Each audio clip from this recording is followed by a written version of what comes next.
Hello guys, welcome back again. So if you're new here or you're seeing my face for the first time, my name is Nurse Rachel. I share information that help nurses and any informative immigration updates. So if this is what interests you, please don't forget to subscribe to my channel. So in this video, I'll be telling you guys the steps to become a registered nurse in Canada. So for you to become a registered nurse in Canada, you must have registered with the Nursing and Midwifery Council in your home country.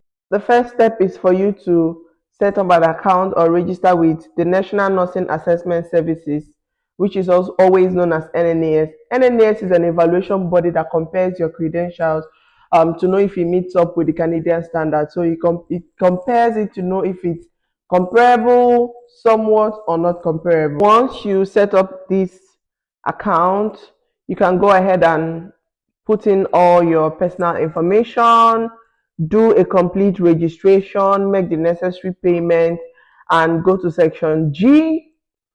Download the forms for your transcript and your nursing body. So the first form, you have to send it to your nursing body to do a quick check on your licensure and send it back to them. This shows that you have a valid license with your nursing body. The other is one for your transcript. For people that graduated with a diploma, you can send it to your schools of nursing, or if you graduated from a university, you can send it to your school and they will send a complete detail of all the courses you've been able to complete during the period you studied in school.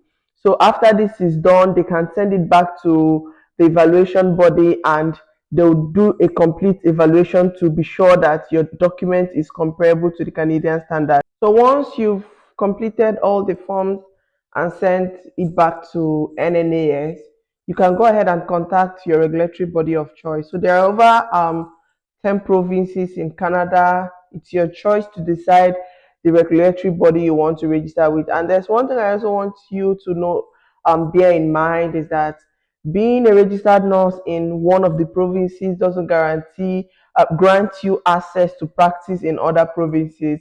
For example, I'm a registered nurse here in Alberta, so if I am planning to practice in British Columbia or any other province, I would have to contact the regulatory body in that province and get a licensure before I can practice in that province. So getting a license in one province also guarantees you access to all other provinces across Canada. Like I said, you must be a registered nurse from your home country.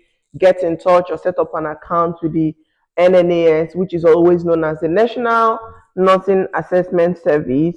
Start your evaluation, make your payment, send the required document back to the regulatory body, and your advisory report to be issued if your documents meet the Canadian standard. This process does not just take few weeks. So the earlier you start, the better. Okay, so once the advisory report is issued, the evaluation body automatically sends this document to the evaluation body you are planning to register with. So once you're done, you can go ahead and let them know which of the evaluation body you want them to send your report to, and they'll send it automatically. After this, they would issue an authorization to test. Then you can go ahead and schedule for your NCLEX if you're living in a country where you can be able to write this exam. And there is also one thing I want you to know across Canada. Once you're able to start this process, you can be able to get what is called a provincial license. When you get this license, you can be able to practice in Canada for a period of 1 year while you work on getting your RN license. If you're a registered nurse from your home country, I don't know if you understand what I mean. So you can come in with this license, practice for some time, and work on your RN license. It allows you to practice in Canada as an international educated nurse. So I think they give this graduate nursing permit for you to work while you work on getting your licensure. So if this is what interests you, just go ahead and do your research. And there's also one thing I want you to know: the requirement for every regulatory body is different. That's why you need to go to their website, research about it, go through it very well. Once the advisory report is issued, the evaluation body automatically sends your report to the regulatory body you're planning to register with. So you just have to let them know the body you're planning to get a licensure with, and they will automatically send it to them while they process and work on your authorization to test. If you live in a country where you can be able to sit for your NCLEX, once you get your authorization to test, just go ahead and go to Pearson View and start your registration. Okay. Then, if you're living in a country where you cannot sit for the NCLEX, you can go ahead and get to Canada first, pass your NCLEX, and start practicing as a registered nurse here in Canada. Okay, so there's one other thing I want you guys to know. So if you already have NCLEX, you need to, if you've already passed your NCLEX, for example, people that are already in the US licensure pathway, you need to skip the first and second process. You don't need to do any form of credential evaluation.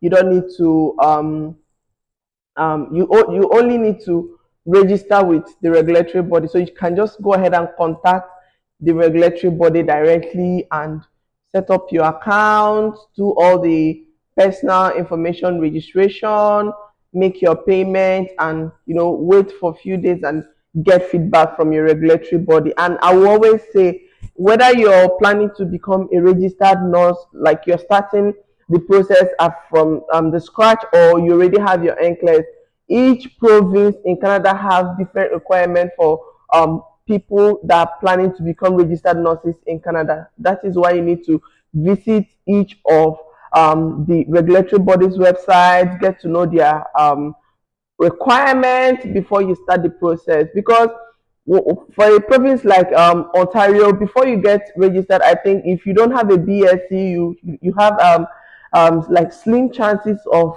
getting a licensure in Ontario. So you need to do your research to know the provinces that have requirements that meet the type of document you have before you start your application. I hope this information helps someone. It is also important for you to do your own research before making final decision. The best and easiest way for you to come into Canada as a registered nurse is through the permanent residency pathway. I always say this: you can come into Canada without your nursing, without any form of verification. Just get your IELTS, do your credential evaluation. I think if you have a BSc, it's just one evaluation. Then if you have a diploma, it's also one evaluation with some evaluation bodies. So you can go ahead and do your credential evaluation, get your English proficiency exam, and get on the express entry pool. This is one of the ways I know that nurses are moving to Canada. This is just one of the fastest ways to move to Canada as a registered nurse. Then once you get into the country, because it's easier for you to get a job here when you are inside the country. It's easier for you to access a lot of information that most people may not be able to talk about on social media when you are inside the country. So please do your research before you start this process. I'm going to share one secret in this video. A lot of hospitals across Canada are short staffed. They need a lot of nurses. And even if the immigration rules are changing, even if they're not giving a lot of people, they are reducing the number of people that move into the country as temporary workers. I don't think this is applicable to health workers. That is why you need to work extra hard to make sure that you're even trying. Okay, so you can look for jobs in different areas in Canada and see if there are employers that could sponsor you to come in on a temporary visa before you can be able to get your permanent stay. So this is just like set up an account on different job sites. Start looking for jobs in rural areas. Look for jobs in different areas across Canada. You may be lucky to get a job that could sponsor you to come in on a temporary visa before you can be able to get your permanent stay. I hope this information helps someone. Bye now.